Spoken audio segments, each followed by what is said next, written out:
My name is Olivia, and I'm 40 years old. I've been married to my husband Michael for 10 years. We used to work together, but now we're in different branches. Michael is responsible at work and well-liked by his team. He's confident and ambitious, always wanting to look strong in front of others. I'm more quiet and don't stand out much. It surprised me when Michael, with his strong personality, showed interest in me. After dating for 2 years, he proposed to me with a big bunch of roses. I felt so loved and agreed right away. I looked forward to our future together.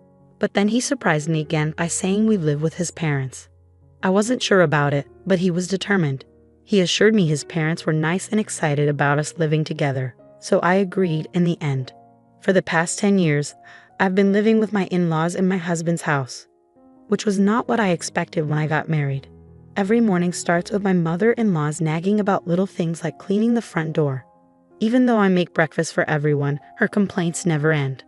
I apologize and rush to fix it while she heads off to work, leaving me feeling like a servant. Living here means waking up at 5 a.m. to cook and clean, even though my mother-in-law, who stays at home, doesn't lift a finger to help. After rushing through chores, I go to work, and when I come back home, it's straight to making dinner. I'm so tired by bedtime that I often fall asleep instantly. This routine leaves me feeling constantly exhausted and stressed. My mother-in-law lounges in the living room, enjoying the breakfast I made, while reminding me to clean properly so the neighbors won't think poorly of her. It's a cycle that never seems to end. Despite everything, my husband never defends me, and my father-in-law ignores the mistreatment, burying himself in his newspaper. Since I moved in with my husband's family, I've endured awful treatment. The stress has caused me to lose a lot of weight, and my period stopped, making it impossible for me to conceive. Despite my mother-in-law being the cause, I get blamed for it. I used to take care of myself and cared about my looks, but now I hardly recognize myself. The constant harassment from my mother-in-law and seeing my changed appearance in the mirror have left me deeply depressed. I've become completely submissive to her. I feel so numb that I don't even have the energy to think about leaving this house anymore. I received heartbreaking news. My father had passed away suddenly in an accident. I hadn't visited my family home in a long time because both my husband and mother-in-law would scold me whenever I mentioned wanting to go there. Hearing about my father's death, I deeply regretted not spending more time with him. My family home isn't too far, about an hour's drive from my in-laws' place. So I asked my husband and mother-in-law to come to the funeral. I need to go to my father's funeral, I told them. But before I could finish, they coldly replied, "We're not going. Let your family handle it." Their heartlessness stunned me, trembling with anger and grief. All I could manage was to say, "Understood." Many people gathered at my father's funeral. He was self-employed and had many connections, so there were tears all around, showing how loved he was. My mother, whom I hadn't seen in a while, was shocked by how much weight I had lost. "Olivia, what happened to you? You look so thin," she exclaimed worriedly. "Are you sick?" Seeing my worn-out appearance, she burst into tears, fearing she would lose me too. Given her fragile state after my father's death, it wasn't unexpected. "No, Mom, I'm not sick. Please don't worry," I reassured her. I tried to comfort her and took a moment to myself in the waiting room. "If you're not sick, then what's wrong?" My mother's concern prompted me to reflect on my interactions with my husband and mother-in-law. Their lack of comfort or support, even during my father's death, fueled my anger. I decided to confide in my mother about the challenges I face living with my in-laws. Actually, I've been dealing with what feels like bullying from my mother-in-law. It's really taking a toll on me, I admitted, feeling down. My mother's expression turned worried as she looked at me. "I'm glad you're not sick, but this news doesn't ease my mind. Is that why you haven't been visiting me?" she asked. "Yes," I nodded, confirming her suspicion. My mother handed me a piece of paper and said, "Take a look at this for yourself. Then think carefully about what to do next." When I looked at the paper, I realized it was my father's will. He was always meticulous, so he had prepared one just in case. The will mentioned inheritance. It says I inherit $2 million. I murmured in shock at the large sum. Suddenly, I felt a glimmer of hope. With this, I could build my own house and leave my in-laws' place right away, I thought excitedly. Thanks to the inheritance from my father, things started looking up for me. Back at my in-laws' place, I continued with the household chores as usual. But on days when I had plans, the house tended to get messier since there was no one else to clean up. As I quietly went about my tasks, my mind kept drifting to the $2 million I had inherited. Despite my strained relationship with my mother-in-law, I still wanted to stay with my husband, Michael. So one night after his parents had gone to bed and it was just the two of us, I decided to have an honest conversation about the inheritance and leaving the in-laws' home. There's something I want to talk about, I began, trying to break the silence. Michael looked at me expectantly, waiting for me to continue. Yeah, about my father. Actually, I've come into an inheritance, I said. Of how much? Michael asked. Well, it's $2 million, I replied. Michael's face lit up with excitement. He left you that much. That's generous. But about how to use this money, he trailed off, indicating he wanted to discuss our options. I was about to bring up the main topic, feeling relieved that Michael seemed to be in a good mood. But before I could speak, he suggested something outrageous. We need to transfer that money to my mom's bank account right away, he said. I couldn't believe what I was hearing. It was so absurd that I thought he must be joking. No, why would we do that? The inheritance is mine, so it wouldn't be right to give it to your mom. I laughed, hoping he was just teasing. Michael slammed the table in anger. What are you talking about? A wife's money belongs to her mother-in-law. His words were so absurd that I couldn't believe he was serious. His expression was stern, and it sent a chill down my spine. I'm sorry, but I don't understand what you're saying. All I wanted to do was suggest building a house for us to live together. I tried to explain, but Michael wouldn't let me speak. He insisted on claiming my inheritance for his mother. That night, I couldn't sleep well because of the shock. The next morning, while I was making breakfast, both Michael and my mother-in-law approached me with angry expressions. Olivia, I heard about it. You inherited $2 million, and you said you won't give it to me. Who do you think you are? My mother-in-law exclaimed, adding to my distress. My mother-in-law had already heard of the inheritance from Michael. But I'm the one who inherited it, I protested. Stop arguing and transfer it to my parents' account now. A daughter-in-law's money is our money. Their determination to claim the inheritance by any means was clear. No matter how much I resisted, they continued to blame me. Realizing my resistance was futile, I fell silent. That's when Michael showed me a piece of paper. You're getting carried away because you've come into some money. I'm the one who's been supporting you. If you don't change your attitude, it's divorce, he said, threateningly. The paper turned out to be a divorce form. I've already signed it. Take this and go back to your parents' house. If you apologize properly, I might reconsider the divorce, Michael said, his tone firm. As I received the divorce form with Michael's part fully filled in, memories flooded my mind. I realized that I had never received any financial support in this house. I had been contributing equally to the living expenses, and all the household chores fell on my shoulders. Despite my efforts, they had always treated me poorly. Now they were even attempting to take my father's money. Feeling pressured to give up my father's inheritance if I stayed, being told to leave actually felt like an opportunity. Holding the divorce papers, I realized that the decision about my future was mine to make. I vowed to never surrender my father's legacy, and I made up my mind. After finishing work that day, I returned home. I'm home, welcome back. My mother greeted me with a warm smile.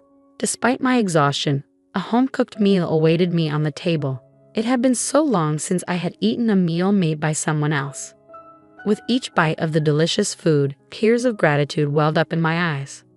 Did you tell your husband about the inheritance? My mother asked.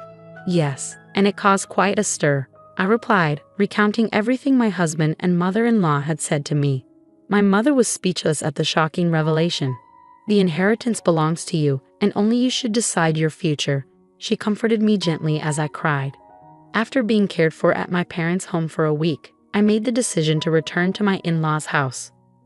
Well, I'm heading back now. Take care, I said confidently, no longer afraid to face the challenges there. With a renewed sense of strength, I went back to my in-laws' house. Finally back, huh? Have you reflected on your behavior? As soon as I returned to my in-laws' house, my husband and mother-in-law confronted me with stern expressions and crossed arms. Yes, I apologize. Please allow me to stay in this house again. I offered a shallow apology. My mother-in-law's face lit up with anticipation. Well then, hand over the inheritance quickly, she demanded. Actually, the inheritance process is taking longer than expected. I haven't received it yet. It's a complex procedure, so it might take another 6 months or so, I explained. 6 months? That long? My mother-in-law's disappointment was evident. Well, fine, she reluctantly accepted. Both my mother-in-law and husband appeared satisfied, thinking their plan was still on track. I obediently handed over the inheritance as they demanded. However, they kept nagging about me spending a week at my parents' house. You're neglecting your duties as a wife. The house is a mess, clean it up quickly, they insisted. Despite the incredibly messy and unhygienic conditions at my in-laws' house, it was almost impressive how quickly they could make such a mess in just a week. I understood their demands. In the past, I would have been deeply upset to see the house in such a state, but now, I didn't care. No matter how much my mother-in-law bullied me or how hard the housework was, it didn't bother me anymore. I simply did as my mother-in-law ordered without letting it affect me. It's my mother-in-law's birthday, so I'll be leaving. Make sure to keep the house clean, my mother-in-law announced, as she always went on a trip for her birthday. Naturally, I wasn't invited. By the way, have you received the inheritance yet? It's supposed to come in today, my husband asked. How convenient. That $2 million can be a birthday present for Mom. Don't forget to transfer it to Mom's account before we get back, my mother-in-law added. It seemed too perfect that my mother-in-law's birthday lined up with the inheritance arrival. My husband couldn't see through my deception. Without a word, I saw them off with a smile, saying, "Take care." As soon as they were out of sight, I sprang into action, ready to execute my plan that I'd been waiting for so long. They'll be in for a surprise when they return from their trip. But I no longer have to concern myself with their reactions. Quickly, I packed my belongings and left my husband's family home behind. Wow, this is incredible, I exclaimed as I moved my things into my new home. Thanks to my father's inheritance, I had been able to build this house. I felt so happy to be living in such a beautiful place, and I decided to share it with my mother, who lives in my hometown. I felt a deep sense of relief knowing I no longer had to worry about those people. Sinking into the plush sofa, I felt content. Today was a celebration of my new home with my mother. We even invited a chef to cook for us, and we spent the day indulging in luxury. The next evening, my husband called me, his voice full of frustration. What the hell is going on? He demanded, clearly confused by the empty house he returned to. I won't be coming back there. Goodbye, I said firmly, trying to end the conversation without further discussion. But my mother-in-law's angry voice came through the phone. What are you doing? Where are you now? She demanded to know. I can't tell you that. You asked me to clean the house, so I packed up my belongings, I replied calmly. That's not a funny joke. Plus, you didn't transfer the inheritance. How many times do I have to tell you that the daughter-in-law's money is mine? She shouted. Huh, I'm single, I retorted. Suddenly, my yelling mother-in-law fell silent. Single? She echoed. Well, I'm a divorcee. I was handed a divorce paper, so I submitted it. I'm a stranger to you now. Goodbye, I said, ending the call abruptly. I couldn't help but laugh, picturing my mother-in-law's stunned face on the other end of the line. I felt a huge sense of relief to be free from that family. Afterward, I received numerous calls from my ex-husband. When I had some free time, I deliberately answered the phone and ignored the insults from my ex-husband and ex-mother-in-law. I made sure to record all those calls. I decided to seek advice from the police with those recordings. Harassment from an ex-husband is unfortunately common, but it's important to address it before it escalates. Thankfully, the police responded promptly and went to warn my ex-husband's family. For my ex-family-in-law, who valued their public image, just having the police show up was damaging enough. Additionally, a subordinate of my ex-husband who lived in the neighborhood witnessed the police visit. Since my ex-husband was a prominent figure in the company, rumors spread rapidly. Furthermore, colleagues and subordinates who harbored resentment towards my ex-husband began to spread negative gossip about him. Eventually, the rumor made its way to my department. Did you hear about the police visit? My colleagues whispered amongst themselves. I'm divorced now, so I'm not really in the loop, I replied loudly enough for others to hear. The gossip-loving employees eagerly spread the news further. It didn't take long for the rumor to reach my ex-husband's boss. You've been the subject of a lot of negative rumors, haven't you? His boss remarked. What are you talking about? My ex-husband protested. I can't tolerate men who don't appreciate their wives. Furthermore, with these damaging rumors circulating, it will tarnish our company's reputation. Therefore, I've decided to transfer you, his boss declared. The transfer order issued to my ex-husband was severe. Wait, this place is, my ex-husband began, realizing it was a branch office in the least productive region. There's no entertainment around whatsoever. It's like being on a deserted island. Do you understand what this means? His boss continued. Everything my ex-husband had worked for up to that point crumbled, and there was no hope of advancement in the future. Unable to decline the transfer order, my ex-husband had no choice but to relocate to this rural area. As for my ex-mother-in-law, she was likely shocked by her son's tarnished reputation and the fact that she could no longer live with him. This led her to become reclusive and ultimately develop depression. There were also concerns about dementia, as she frequently caused disturbances at home. My ex-father-in-law now finds himself in the difficult position of caring for his drastically changed wife. Even without blood ties, a daughter-in-law is still a valuable family member, he often remarked.